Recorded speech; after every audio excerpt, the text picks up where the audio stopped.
একদিন আল্লাহর নবী সাহাবীদের সামনে বললেন, সাহাবীরা শোনো, বনি ইসরাইলের এক ব্যক্তি ছিল অত্যন্ত আল্লাহওয়ালা, আল্লাহর এই বান্দা।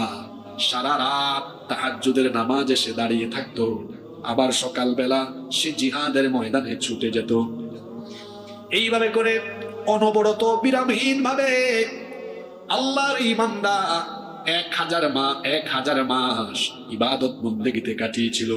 সাহাবায়ে কেরাম তখন বললেন, ইয়া রাসূলুল্লাহ, আমরা বলি সাল্লাল্লাহু আলাইহি ওয়াসাল্লাম, তারা তো হায়াত পেয়েছে বেশি, আমল করেছে বেশি, আমরা হায়াত পাচ্ছি কম, আমল করার সুযোগ পাচ্ছি কম।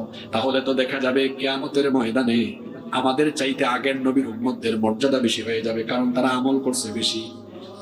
সাহাবীরা যখন এইরকম হতাশাজনক কথা বললেন, আল্লাহ এই সূরা নাজিল করে বললেন, নবী আপনার সাহাবীদেরকে, আপনার উম্মতদেরকে জানিয়ে দেন, আপনার উম্মত হায়াত পেয়েছে কম, কিন্তু আমার তরফ থেকে বরকত পেয়েছে কম না বেশি, সুযোগ সুবিধা পেয়েছে কম না বেশি।